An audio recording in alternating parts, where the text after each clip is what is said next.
నమస్కారం. ఈరోజు మనం దండోరా సినిమా రివ్యూ గురించి కాస్త వివరంగా మాట్లాడుకుందాం.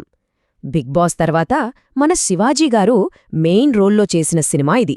మరి రివ్యూ ప్రకారం ఈ సినిమా కథేంటి, ఇందులో ప్లస్ పాయింట్స్ ఏమున్నాయి, మైనస్లేంటో అన్నీ ఒకసారి చూసేద్దాం. అసలు ఈ సినిమా మొత్తం ఒకే ఒక్క ప్రశ్న చుట్టూ తిరుగుతుందట. అదేంటంటే, చావుకి కూడా కులం ఉంటుందా? ఎంత పవర్ఫుల్ క్వశ్చన్ కదా. మన సమాజంలో చాలా లోతుగా పాతుకుపోయిన ఈ ఒక్క పాయింట్ కథను ఎలా నడిపిస్తుందో ఇప్పుడు చూద్దాం. సరే, మరి ముందుగా ఈ సినిమా కథ ఏంటో రివ్యూ ప్రకారం ఒకసారి చూసేద్దాం. ఈ కథంతా 2004లో మెదక్ జిల్లాలోని ఓ పల్లెటూరులో జరుగుతోంది. అంటే ఏదో ఊహించి రాసిన కథలా కాకుండా ఆ టైం, ఆ ప్లేస్ అంతా చాలా రియలిస్టిక్గా ఇది నిజంగా జరిగినట్టు ఫీల్ అయ్యేలా చేస్తుందన్నమాట. ఇంతకీ కథలో అసలు కాన్ఫ్లిక్ట్ ఏంటంటే, ఒకే ఒక్క శవం. ఊర్లో పెద్ద మనిషి పెత్తందారు చనిపోతాడు. ఆయన కొడుకు అంత్యక్రియలు చేద్దామని చూస్తే ఊర్లో వాళ్ళు ఒప్పుకోరు. మా శ్మశానంలో కాల్చడానికి వీల్లేదంటారు. ఎందుకు? అదే అసలు పాయింట్. తన తండ్రికి కనీసం చివరి మర్యాద దక్కించుకోడానికి ఆ కొడుకు చేసే పోరాటమే ఈ సినిమా. సరే, కథ లైన్ అయితే చాలా ఇంట్రెస్టింగ్గా ఉంది. మరి రివ్యూ ప్రకారం ఈ సినిమాలో ఉన్న ప్లస్ పాయింట్స్ ఏంటో ఇప్పుడు చూద్దాం.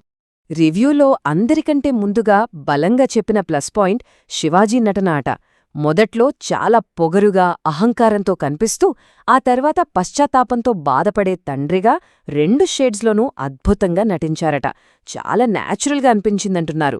చాలా కాలం తర్వాత శివాజీకి ఇదొక పర్ఫెక్ట్ కంబ్యాక్ అని రివ్యూలో గట్టిగా చెప్పారు. నటన తర్వాత మరో పెద్ద బలం ఎమోషన్స్ అట. ముఖ్యంగా సెకండ్ హాఫ్ లోపోన్ని సీన్స్ అయితే ఖచ్చితంగా కంటతడి పెట్టిస్తాయంటున్నారు. ఇక క్లైమాక్స్లో వచ్చే కోర్ట్ సీన్ అయితే సినిమాకే హైలైట్ అని చెబుతున్నారు. ఆ తండ్రి కొడుకుల మధ్య ఉండే ఎమోషనల్ బాండింగ్ అదే సినిమాకి గుండెకాయ లాంటిదన్నమాట. ఇక మూడో ప్లస్ పాయింట్ ఈ సినిమా వెనకున్న సోషల్ మెసేజ్. డైరెక్టర్ ఎంచుకున్న పాయింట్ చాలా పవర్ఫుల్ అట. మనిషి బ్రతుకున్నప్పుడే కాదు, చచ్చిపోయాక కూడా ఈ కులం అనేది ఎలా వెంటాడుతోంది అనే చేదు నిజాన్ని ఉన్నది ఉన్నట్టుగా చూపించారని రివ్యూలో మెచ్చుకున్నారు. సరే, ప్లస్సులైతే బాగున్నాయి.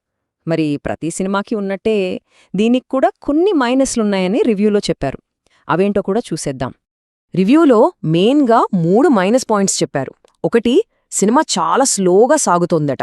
ముఖ్యంగా ఫస్ట్ హాఫ్ నెమ్మదిగా ఉండటంతో కథలోకి వెళ్లడానికి కొంచెం టైం పడుతుంది. ఇక రెండోది, ఇది పక్కా సీరియస్ డ్రామా. కామెడీ, ఫైట్స్, పాటలు ఇలాంటి కమర్షియల్ హంగులేవీ ఉండవు. ఇక మూడోది, కొన్ని సీన్స్ కాస్త ఓవర్ డ్రామాటిక్గా, అంటే మరీ నాటకీయంగా అనిపిస్తాయని రివ్యూలో అభిప్రాయపడ్డారు. సో ఇన్ని ప్లస్సులు మైనస్లు ఉన్నాయి కదా. మరి ఫైనల్గా ఈ సినిమా ఎవరికి నచ్చుతుంది, ఎవరికి నచ్చకపోవచ్చు? రివ్యూ ప్రకారం ఈ సినిమా అందరికోసం కాదనేది క్లియర్గా తెలుస్తోంది. మంచి కంటెంట్ ఉన్న సినిమాలు, ఎమోషనల్ డ్రామాలు ఇష్టపడే వాళ్లకి ఈ సినిమా బాగా కనెక్ట్ అవుతుంది. కానీ టైంపాస్ కోసం, కేవలం ఎంటర్టైన్మెంట్ కోసమే సినిమాకి వెళ్తే మాత్రం వాళ్లకి కొంచెం బోర్ కొట్టే అవకాశం ఉంది. ఇక ఫైనల్గా రేటింగ్ విషయానికొస్తే రివ్యూ ఇచ్చిన వాళ్ళు ఈ సినిమాకి 5కి 2.75 ఇచ్చారు.